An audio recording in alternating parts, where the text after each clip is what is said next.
Your food சேனலுக்கு welcome பண்ணுறேன். இன்னும் நம்ம சேனலுக்கு சப்ஸ்கிரைப் பண்ணலைன்னா சப்ஸ்கிரைப் பண்ணுங்கள். இன்றைக்கி நம்ம பார்க்க போகிறது தம் பிரியாணி, பன்னீர் புலாவ் சொல்லலாம், இல்லை பன்னீர் தம் புலாவ்னு சொல்லலாம். இப்படி நம்ம ஈஸியாக வீட்டில் பண்ணலான்னு பார்க்கலாம். இது பண்ணுறதுக்கு உங்களுக்கு அரை மணி நேரம் தாங்க ஆகும். சரி வாங்க நம்ம இது எப்படி பண்ணுறதுன்னு வீடியோவில் போய் பார்க்கலாம். ஸோ இந்த மாதிரி ஒரு பெரிய பாத்திரம் எடுத்துக்கோங்க. நான் அதில் 8 டம்ளர் தண்ணி ஊற்றி கொதிக்க வச்சுருக்கேன். 2 பிரியாணியில் 3 பட்டை, 3 ஏலக்காய், ஒரு அன்னாசி பூ, 4 லவங்கம்.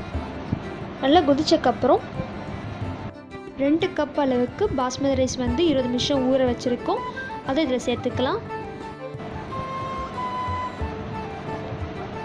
நல்லா கொதிக்கட்டு ஒரு 10 நிமிஷம் போல். 1 டீஸ்பூன் அளவுக்கு எண்ணெய் விட்டுக்கோங்க. கொஞ்சம் உப்பு சேர்த்துக்கோங்க.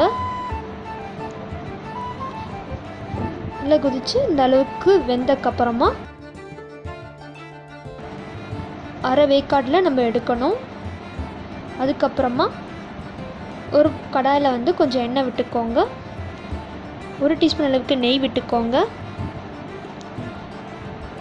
ஒரு பிரியாணி இலை, ஒரு சின்ன பட்டை, 2 லவங்கம், ஒரு ஏலக்காய், 1 டீஸ்பூன் அளவுக்கு சீரகம் போட்டு வறுத்தெடுங்க.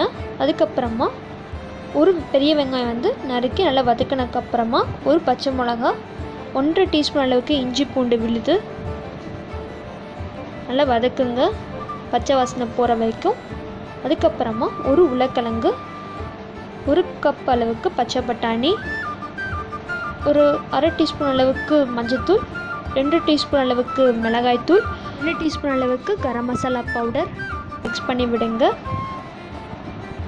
3 டேபிள் ஸ்பூன் அளவுக்கு நம்ம தயிர் சேர்த்துக்கலாம்.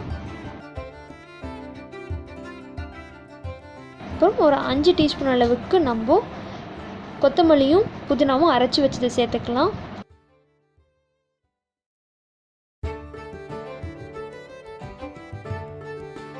நல்லா மிக்ஸ் பண்ணி விட்டு கொஞ்சம் உப்பு சேர்த்துக்கோங்க. அதில்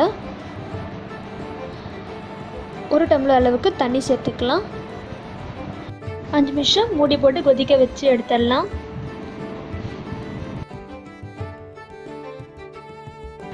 இதில் ஒரு 100 கிராம் அளவுக்கு பன்னீர் சேர்த்துக்கலாம். பன்னீர் சேர்த்து நல்லா மிக்ஸ் பண்ணி விட்டுக்கோங்க. அதுக்கப்புறமா ஒரு அகலம் பாத்திரம் எடுத்துக்கோங்க. அதில் பண்ணி வச்ச கிரேவி பாதி கிரேவி போட்டுக்கோங்க. வேக வச்ச அரிசியும் அதே மாதிரி ஒரு லேயர் போடுங்க. அதுக்கப்புறமா அதில் வறுத்து வச்ச வெங்காயம், அதுக்கப்புறம் புதினா, கொத்தமல்லி, அப்புறம் ஃபுட் கலர் மிக்ஸ் பண்ணி வாட்டர் வச்சுருக்கேன், அதையும் ஆட் பண்ணக்கப்புறமா திருப்பி இன்னொன்று லேயர் இந்த மாதிரி கிரேவி வைங்க.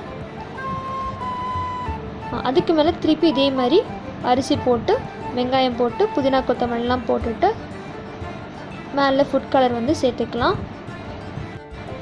1 டீஸ்பூன் அளவுக்கு நெய் மேலே இது மாதிரி ஊற்றிக்கோங்க. மூடி போட்டு கரெக்டாக 10 நிமிஷம் சிம்மில் வேக வைங்க. 10 நிமிஷம் கழித்து பார்த்தா நல்லா வெந்திருக்கும்.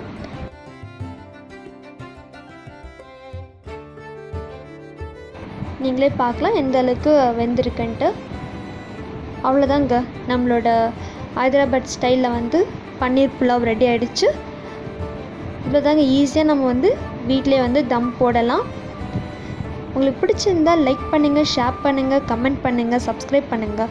பக்கத்தில் இருக்க பெல் பட்டனை தட்டி விடுங்க.